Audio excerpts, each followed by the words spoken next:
Hey everyone, ready for another deep dive? Always. Well, this time we're going to be tackling task-based learning. Oh, cool. Yeah, or TBL as the cool kids call it. Right. We've got a video here that kind of lays out the whole TBL thing, how it works for educators.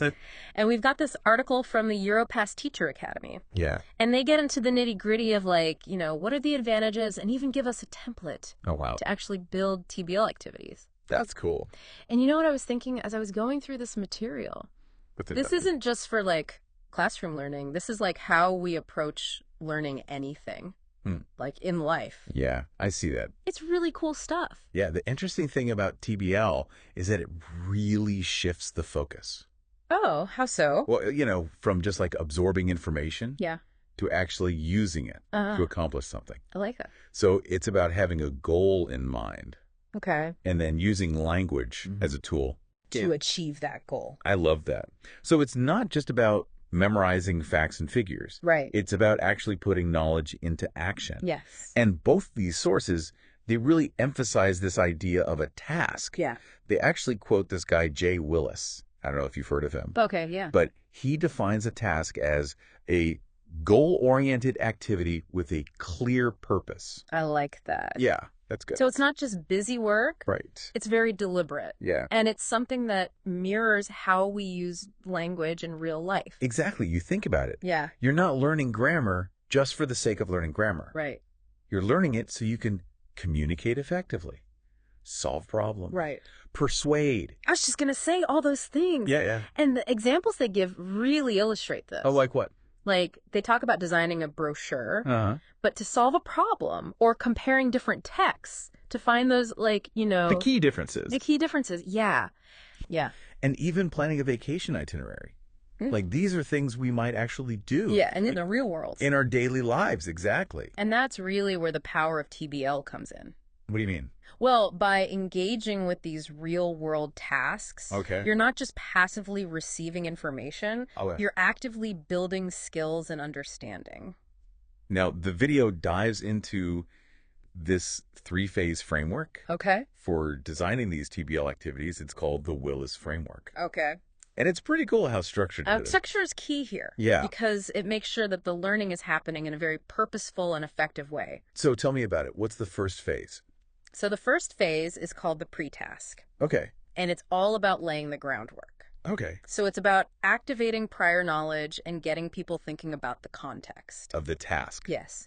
Okay, so for example, Okay, let's say, for example, the task was to create a travel brochure. the pre-task might involve watching a short video about that destination Oh, cool. or brainstorming vocabulary that's related to travel. Right, so it's about building that foundation. Yes. And getting them excited. Piquing their interest. Piquing their interest, yeah. Exactly. And then you move into the task cycle, Okay. which is really like the heart of TBL. Ooh, the heart of TBL.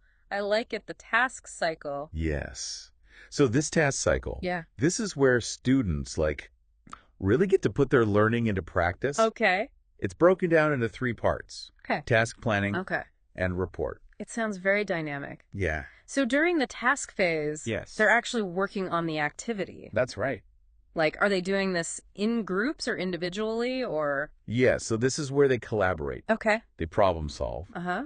and they use language in a very meaningful way to actually complete the task. And then comes the planning phase, Okay. where they organize their work Mhm. and they figure out how they want to present it To others. to others. Yeah. I find that so interesting how Yeah. TBL really emphasizes that planning and presentation.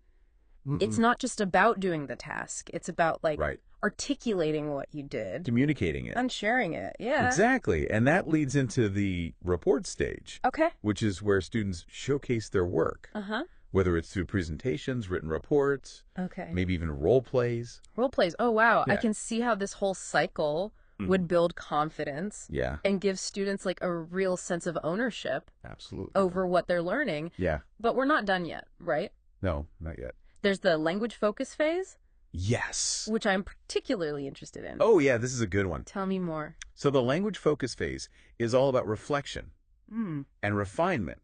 Okay. That's where you and the students kind of take a step back Yeah. and analyze the language that was used during the task. So it's not just about doing it and moving on. Moving on, yeah. No, it's about taking the time to dissect the language. Okay. And learn from the experience. So I imagine this would help students to really understand how language works in all these different contexts. Absolutely. And it also provides an opportunity for the teacher to give feedback. Right.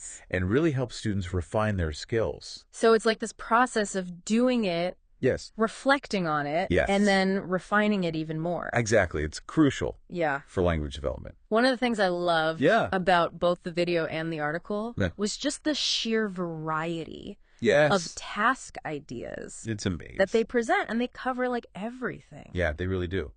Reading, speaking, writing. All of it. Which really highlights how versatile TBL can be. And it's important to remember. Those are just examples. Right. The beauty of TBL is it can be adapted to fit anything, any subject, any age group. Oh, wow. Any learning style, really. So for someone who's like new to TBL, maybe feeling a little overwhelmed I like to see that. by all the possibilities, where would you suggest they start?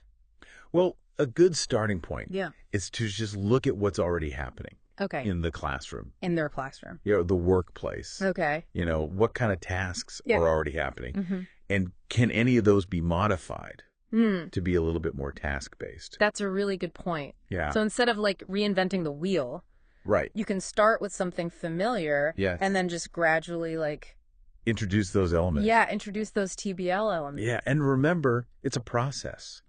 You don't have to implement everything all at once. Right. Start small, experiment, and see what works for you. I like that. Now, speaking of what works, this article from Europass Teacher Academy really lays out the benefits. Yeah. They list 6 key advantages. And I have to say, I was reading these and I was like, this really resonates. Good stuff. You know, especially knowing our listeners and how much they value effective and engaging learning. Absolutely. So let's break it down. Okay, let's do it. What's the first one? So the first one is student-centered learning. Okay. So TBL puts the learner in the driver's seat. I like that. Yeah, it's not about passively absorbing information. It's about actively constructing knowledge through experience. Okay, and that ties in nicely. It does. With the second one, which is personal relevance. Yes. Right. Yes. So by designing tasks that are relevant to the student, to students' interests, lives, we make it so much more meaningful. Absolutely. When students see the connection, you know, to the real world, they're going to be more engaged and motivated. More motivated. And then there's collaboration. Oh, yes. Right. So many of these tasks encourage teamwork.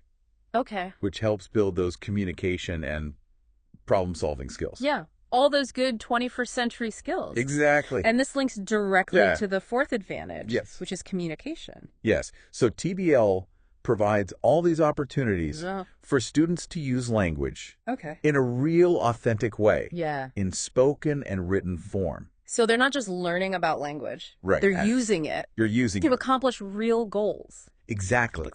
And when students are actively engaged, they're naturally more attentive. Right. They retain the information better. Yeah. This is the power of engaged learning. Engaged learning. It's the fifth advantage. Okay. It's about fostering that genuine interest and curiosity. What is memorizing? Not just memorizing, right? Yeah. But... And then finally, we come to enjoyment. Yay. And motivation. Enjoyment and motivation. Because when learning is fun and engaging, students are more likely to stick with it. And they'll develop that love of lifelong learning. Exactly. And TBL, with its focus on all of this. Yeah. Active participation, real-world relevance, collaboration. Yeah. It can transform learning. Yeah. From a chore. To a joy. To a joy, exactly. You know, as you were talking about all these advantages, I was thinking about our listeners and how much they value efficiency. Yes. Like they want to maximize their time. Absolutely. And TBL really seems to align with that. It does. It absolutely does. So whether they're like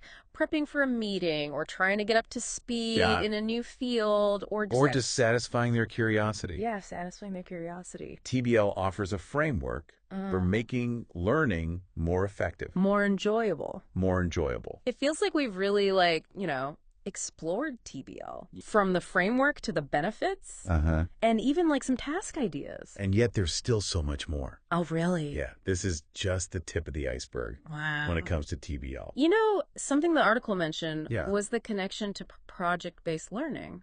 Oh, right, PBL. Yeah, PBL, and I've heard about it, but it always seems so massive. Yeah, like this massive undertaking. It can be. Yeah. And that's where TBL can be so valuable. Okay. Because the article suggests that it can be like a stepping stone. To PBL. To PBL, exactly. Okay. So think of it this way. Okay. TBL offers a more manageable entry point. So it's a way to get comfortable with those core principles. Exactly. But on a smaller scale. It's a smaller scale, exactly. Okay. It allows teachers and students to kind of, experience the benefits without being overwhelmed. Right. And then as they gain confidence, they can gradually move towards those bigger projects. That makes a lot of sense. Yeah. It's like building those skills. That foundation. Yeah, and then using them. To tackle bigger things. It's interesting how it's like this bridge between more traditional learning and then these like really innovative methods. Like PBL. Like PBL, yeah. What's great about TBL is that it's not, it's not a rigid formula. Right. It's very flexible. Yeah. So it can be adapted to fit different needs and contexts. And that's what's so powerful about it. Exactly. It encourages you to think outside of the classroom. Like, how can we create these meaningful learning experiences? Anywhere. Yeah, anywhere. So what does this all mean for you? For the listener. For the listener, yes. We've unpacked TBL. We looked at the advantages. The connection to PBL. But the real question is, how can you use this? In your own life. In your own life, exactly. And even if you're not a teacher, the principles of TBL can be so valuable. I love that you say that because I was thinking that too. Like, this isn't just for students. No. This is for anyone who wants to learn. Absolutely. Really freely. Whether you're learning a new skill. Yeah. Or tackling a new project. At work. Or just trying to delve deeper. Yeah, into something you're passionate about. Those core elements of TBL. The goal-oriented tasks. Yeah. Real-world application, collaboration, reflection. All of it. They can really make a difference. It's like a mindset shift. Yes. Moving away from just like passively consuming, to actively creating. Yeah, I love that. And as you move forward with this new understanding, I want to leave you with a thought. Okay. How could you apply these principles to your own life? To your own life, yeah. What tasks could you design? Yeah. What goals? What goals could you set? Who could you collaborate with? I love it. It's an invitation to be creative. Yes. To experiment. Try new things. See how these principles can help you. Unlock new levels. It's been a really fascinating deep dive. It has. I have a feeling we'll be revisiting these ideas. I think so too. But until next time. Keep exploring. Keep learning. And keep pushing those boundaries. Yeah.